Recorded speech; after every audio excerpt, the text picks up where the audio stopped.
The people! Sa dalawang ito, alin ang gusto mong maging pet? A. Asong marunong magsalita. B. Pusang magaling magluto. Your 5 seconds start now. 5, 4,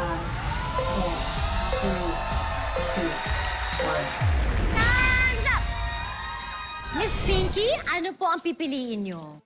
Kung ako ang tatanungin, pipiliin ko yung pusa. Pero judging by the people here tonight, sa palagay ko, A, asong marunong magsalita. Mel, what do you think? Ang feeling ko ang sagot ng people ay letter B, pusang magaling magluto. Okay! Bakit ang gusto mo yung pusang magaling magluto? Hindi kasi syempre, 'di ba, sa buhay ngayon, people are very busy nowadays, 'di ba? Lalo na yung sa mga nagtatrabahong Yes. mag-isa, 'di ba? Nagluluto sila, they do their own laundry. Pero kung meron kang pusa na merong magaling magluto, less chores sa'yo yun. Yes. At saka, di ba, pag uwi mo, mag-breakfast, maghahanda sa'yo ng Yes. breakfast, maghahanda sa'yo ng lunch, maghahanda sa'yo ng dinner. My goodness, di ba? Napakasarap. Ano yung specialty ng putahe nila?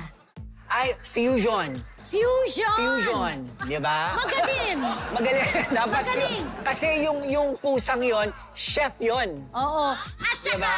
kesa sinasako sila, at least ito, magiging chef sila. So, hindi mo Oo. sila sasakuin.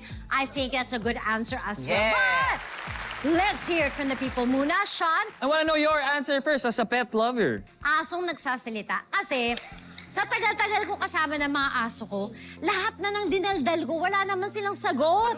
Kaya sana makapagsalita sila para pag wala ako at nagtatrabaho ko, malaman ko din yung chismis sa bahay. Kung may nang-aapi ba sa kanila o hindi. Thank you so much. Let's ask the people. Ano pong pangalan natin, Mami? Ako si Ami Mami Uenyo. Annie. Okay, may mga alaga ka bang pets? May dalawa akong alagang pusa. Pusa. So, pusa rin ba yung sagot mo or asong marunong magsalita? Pusa na marunong magluto. Bakit po? Para nakaupo na lang ako at siya naman na magluluto. Tama!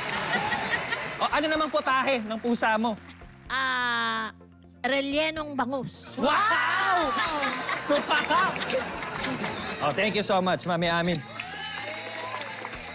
Oh, eto na, Celebrity Peep Joy. Kung ako pipiliin ko yung pusang magaling magluto kasi marunong naman ako magsalita. So, hindi ko na kailangan na magsasalita. Tsaka kilala ko yung mga aso ko. Yung mga aso ko mahilig lumabas. So, baka makipagchismisan pa sa aso ng kapitbahay, mapaaway pa ako. Basta ako, gusto ko yung pusang magaling magluto. Basta hindi siya gala. Tsaka, huwag siya magluluto ng siomay. Pero eto, alamin na natin ang sagot ng people. Heart? The people have spoken at ang sagot ng people ay...